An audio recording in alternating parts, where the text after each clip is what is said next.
Bonjour. L'alternative. L'être humain cherche l'alternative tout le temps. On a tout le temps ce désir, je ne sais pas. C'est un désir, l'intuition.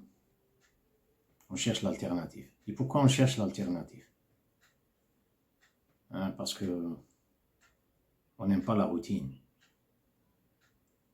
On n'aime pas la routine. Parce qu'on dirait qu'il y a un dégoût. Vous mangez quelque chose, vous vivez une certaine situation, vous vivez, ensuite il y a un dégoût, vous voulez changer. L'alternative. Ce qui est bizarre, c'est que quand on parle de l'alternative, ou bien on parle par exemple sensibiliser, on utilise le pronom personnel on. On veut, on va faire, on va chercher. On, c'est qu'il remplace le nous, mais il se conjugue à la troisième personne du singulier.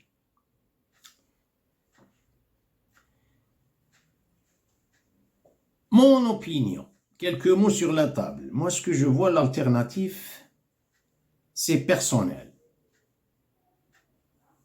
Ce n'est pas collectif. Pourquoi on parle tout le temps de collectif? On parle par exemple de l'alternative, on parle d'un régime. Si vous quittez le capitalisme, vous devez être avec le socialisme ou bien le communisme. Si vous voulez les quitter tous les deux.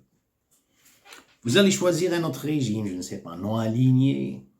Mais il y a toujours, c'est toujours collectif, vous parlez d'un régime. L'alternative, c'est pas ça, pour ce que je vois. L'alternative, c'est... Moi, je me trouve dans le moment. Il y a, on dirait, un courage que je dois risquer. Je dois trouver quelque chose, car il y a un potentiel individuel qui n'est pas collectif. Et malheureusement, on a peur de s'incliner vers cette alternative qui est le mien.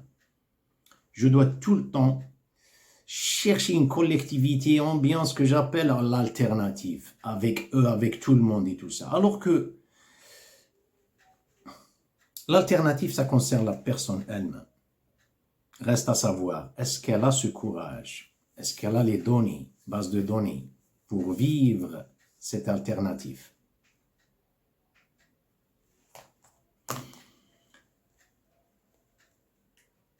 Dans le temps objectif, général, ça qui s'applique sur tout le monde, janvier, décembre. Le temps subjectif, le temps psychique, c'est le rôle de l'individu dans le moment. Premièrement, sa présence d'esprit. Et si on dit la présence d'esprit, est-ce qu'il se rend compte qu'il est dans une locomotive qui le tire avec la foule? Est-ce qu'il a sa présence d'esprit? On est tout le temps conduit par l'habitude, par le courant, par le quotidien. Est-ce que j'ai cette sensation, ce moment de réflexion, de presser sur la pédale des freins pour vivre mon moment de réflexion, mon temps subjectif? Est-ce que j'ai ça?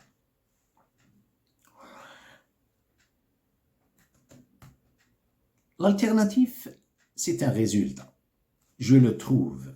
Il y a quelque chose que je devais faire, que je dois faire avant. Je dois contribuer. Je dois s'aimer quelque chose. Ensuite, il y a la récolte. Je trouve quelque chose. Dans le temps objectif, janvier, décembre, dans le temps lui-même, on appelle l'éternité. L'éternité, elle est attribuée à Dieu. Elle n'est à personne. Car le prophète, sallallahu alayhi wa sallam, Mohammed, il a dit, n'insultez pas l'éternité, car l'éternité, c'est Dieu. Comme ça. Mais dans l'éternité elle-même, il y a des moments, des segments de temps pour que ces segments de temps qui sont attribués potentiellement à l'être humain, pour qu'ils soient. Ces segments de temps sont dans un état réceptif d'humilité. Est-ce que l'être humain sait comment vivre dans cette éternité à travers son humilité? Comment saisir ce temps qui est général et il devient individuel? On a peur de le prendre, c'est l'alternative. On a peur de le faire. Le temps objectif, c'est l'éternité, c'est Dieu. Le temps n'a pas d'existence. On vient ici, on prend un segment de temps, ensuite, est-ce que ce segment de temps, on a su comment le transformer en éternité ou bien on l'avait gaspillé? Gaspiller, c'est que on ne gaspille pas en réalité. Quand il s'agit du temps, on n'est pas des gaspilleurs. On est en train de s'éliminer. Le temps, il n'y a pas de valeur, quelque chose plus de valeur, qu'elle a plus de valeur que le temps. Car on peut vous donner tout le monde, je ne sais pas, et vous êtes inconscient. Qu'est-ce que vous allez faire avec le monde? Vous êtes dans un état comateux, et on va vous dire, on va par exemple vous va murmurer dans vos oreilles, vous dit, ne vous en faites pas, vous avez le château et tout ça. Mais moi, je suis dans un état comateux. Mais je suis pas, il n'y a pas. Le temps, c'est l'âge, c'est d'être conscient, c'est de voir, c'est de vivre. Voilà le temps. Alternative. Si la personne sait comment saisir à partir de son humilité, c'est-à-dire, je parle des prières. Ça, c'est une vidéo pour le monde. Mais je parle plus précisément dans les prières, la prière elle-même. La prière, c'est de se retirer du monde objectif qui nous tire avec une foule, qui nous tire dans une locomotive, avec un courant. Je me retire vers mon temps subjectif pour saisir ce temps. Vous ne pouvez pas l'expliquer que lorsque vous soyez, c'est-à-dire dans ce temps. C'est-à-dire le vivre. Il y a les prières. Il y a les valeurs morales. Quand on parle de valeurs morales en latin, valeurs morales, on dirait, on est en train de parler de poli. Quelqu'un est poli, il est généreux, hein, elle est compatissante, elle est généreuse, sympa. On dirait que c'est des valeurs qui sont dans le dictionnaire. On prend le dictionnaire, un petit uniforme, ensuite on agit avec cet uniforme. On dirait, je ne dis pas. On a cette sensation. Je parle de valeur morale, c'est un sacrifice. Quand on parle de générosité, c'est un sacrifice. Quand on parle de se sacrifier pour autrui, vraiment, on est en train de faire un effort contre notre égoïsme. Quand on le fait, pendant notre temps, durant notre temps individuel, pas avec la collectivité. On parle de la fête des mères, un exemple. Hein? Je ne suis pas contre, quelqu'un va me dire. La fête des mères. La fête des mères, moi, si je célèbre ça, je ne l'appelle pas fête des mères. Je parle d'une visite.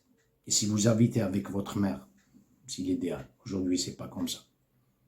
Mais le cadeau, ces événements de faire célébrer quelque chose qui n'a rien à voir avec les autres. Je le fais moi-même. Le cadeau, je pense à ma mère, à mon père. Je pense, ça c'est l'individualité, c'est-à-dire c'est moi qui l'ai fait. Il n'y a pas de collectivité.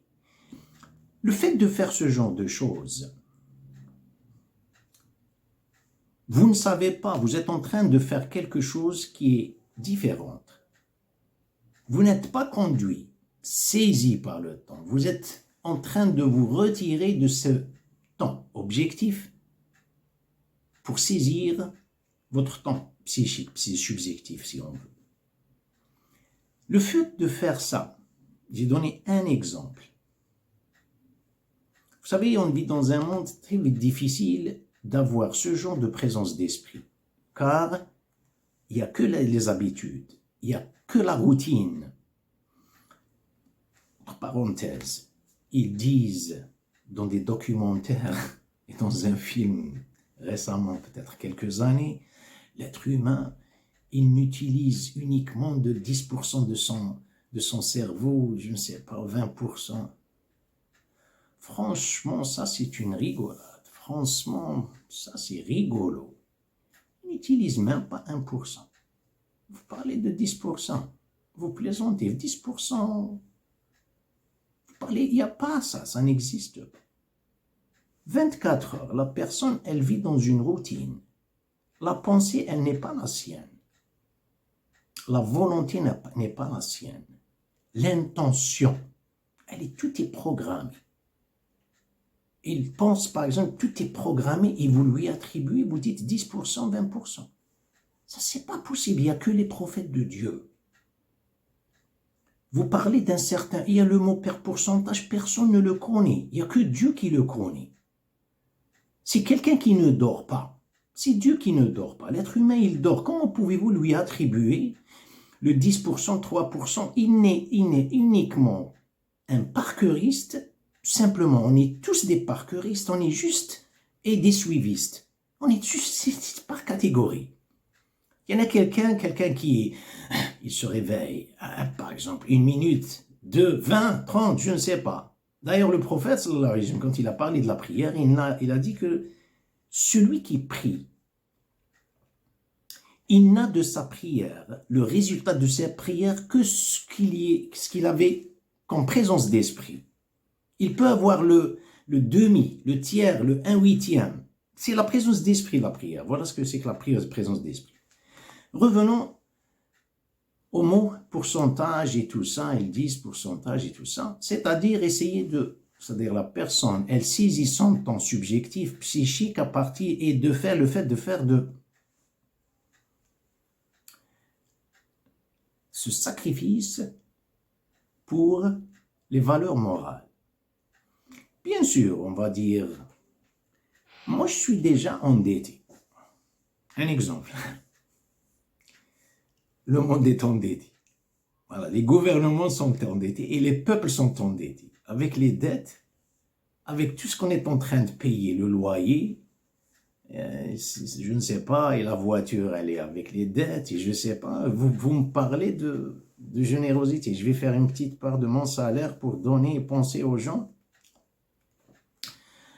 On doit créer une plateforme aussi sécurisée, une plateforme qui n'est pas une plateforme en réalité, pour que je saute, pour que je fasse, c'est une condition. Je dois être financièrement stable pour que je fasse. Ça, c'est une grave erreur. Le sacrifice, vous n'avez rien comme plateforme. Vous n'avez pas cette alternative. Vous le créez vous-même. Vous allez vivre une confidence envers soi. Personne ne peut vous la donner. Vous voyez ce qu'on est en train de vivre avec le stress, c'est panique. On dit panic attack. Cette angoisse, tout car il n'y a que le calcul. Le calcul, on crée des béquilles. On n'est même pas en train de marcher ou bien de sauter ou gambader à partir de nos jambes. Nos jambes n'exercent pas. On n'est pas en train d'exercer le corps. On est en train de s'appuyer, s'incliner sur des béquilles. Pas deux, hein, il y a multiples. Le sacrifice, il n'y a pas une condition. Donner sens, c'est-à-dire s'attendre à un retour. Vous allez établir une plateforme dans le néant. Vous ouvrez la porte dans un avion et vous marchez, c'est ce que vous voulez dire. Et justement, dans le monde objectif physique, ça ne marche pas. D'ailleurs, ça marche. Pas le temps de parler de ça. Dans le monde psychique, ça marche.